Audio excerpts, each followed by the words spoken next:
Assalamualaikum warahmatullahi wabarakatuh.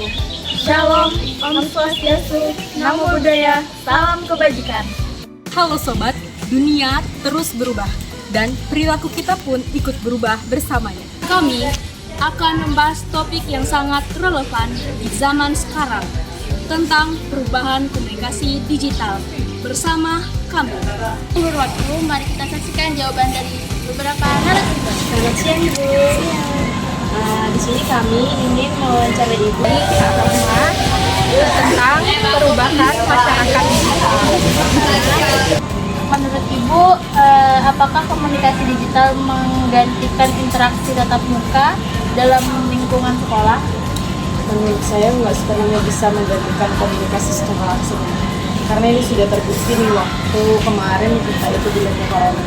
Nah itu kan semua serba digital, bahkan media pembelajaran dan sebagainya diciptakan dengan bentuk digital. Nah ternyata nggak bisa menghilangi peran 100% dari guru, walaupun sudah tergantikan dengan media digital.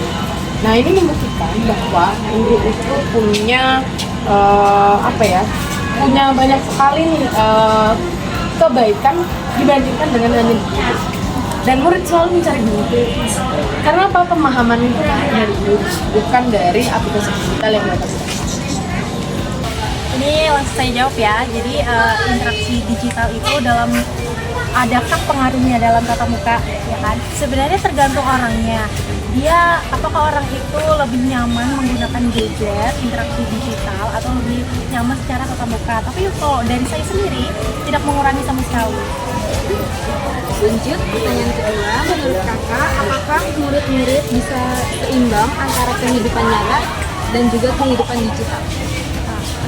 Jadi menurut kakak sendiri, karena kan kakak juga ada mengajar di kelas 11, beberapa orang itu ada yang malah sibuk bermain handphone, bermain laptop, seperti itu. Sebenarnya itu dari orangnya sendiri.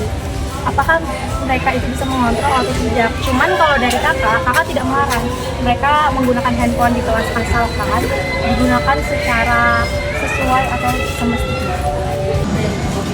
Bisa seimbang atau tidak ya, itu tergantung dari kalian, penggunaan aplikasi digital yang kalian gunakan.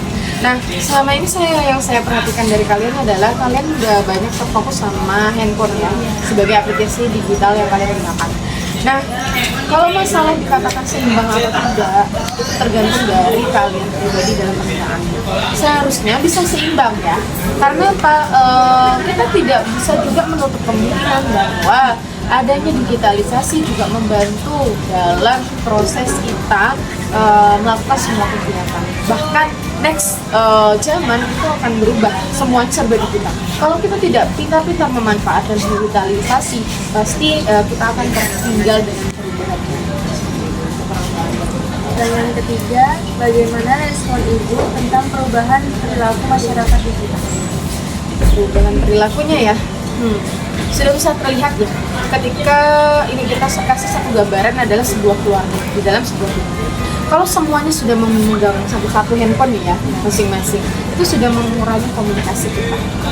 Jadi kita akan tumbuh menjadi masyarakat yang bisa dikatakan individualis, orang-orang yang individualis. Karena apa? Mengurangi interaksi antara satu dengan yang lain. Karena apa? Semuanya pada fokus sama hatinya masing-masing. Kalau sudah kayak gini susah untuk bisa sosialisasi dengan baik.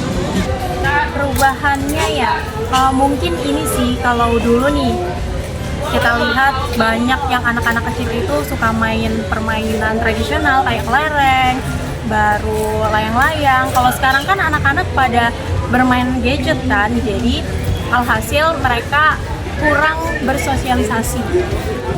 Menurut kakak bagaimana pengaruh teknologi digital terhadap kesehatan mental masyarakat? Kalau untuk kesehatan mental ya tentunya aja untuk orang yang masih bisa bergaul atau bersosialisasi secara tatap muka, secara langsung, itu dipastikan mereka lebih better gitu mentalnya. Tapi nggak juga karena orangnya ada yang tergantungan dengan gadget, sebenarnya mereka juga bisa melihat ini apa sih kayak mental issue ada di TikTok gitu kan. Jadi kita bisa lebih tahu tentang mental issue. Nah, untuk mengontrol mental itu sendiri sebenarnya tergantung dari orangnya sendiri. Nah, ini kembali lagi nih pengaruh digital untuk kesehatan masyarakat. Sebenarnya ada beberapa hal ya pengaruh digitalisasi ini kan. Salah satunya adalah penggunaan aplikasi-aplikasi digital yang merugikan juga ada, tapi yang menguntungkan juga ada sebenarnya gitu ya.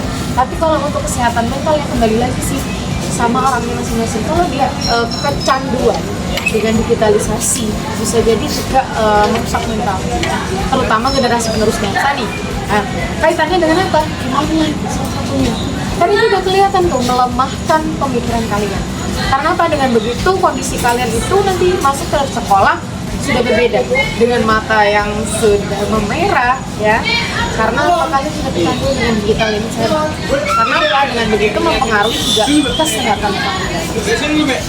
Bagi Ibu, bagaimana teknologi digital membuat cara seseorang mencari hiburan? Ini udah kelihatan banget ya, yang dari pasca dari tradisional ke modern nih kita bisa gambarnya berkaitan dengan hiburan ya.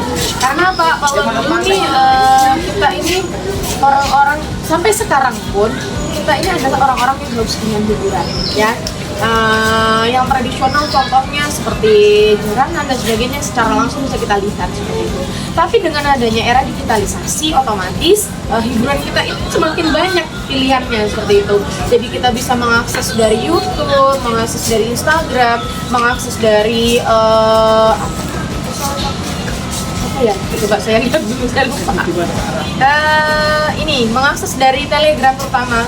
Untuk menonton video-video seperti video drama Korea dan sebagainya. Karena itu sih tergantung sama minat-minat masing-masing.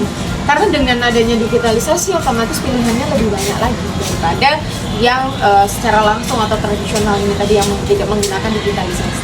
Tapi nggak kalah seru sebenarnya. Ya, yang secara langsung bisa kita lihat daripada yang hanya digitalisasi. Untuk mencari hiburan ya. Kalau untuk kakak sendiri, karena kakak sebenarnya juga suka bermain game, terus suka nonton-nonton video vlog-vlogan orang gitu. Menurut kakak itu sangat terhibur gitu loh. Apalagi kalau kakak yang notabene-nya suka traveling. Cuman kan kalau di masa sekarang kakak lagi magang, jadi kan nggak bisa tuh traveling jauh-jauh. Otomatis kakak ya udah ngeliat video-video yang ada gitu, dan itu cukup menghibur sekali. Gitu. Terima kasih sudah menyaksikan wawancara dari kami. Wassalamualaikum warahmatullahi wabarakatuh.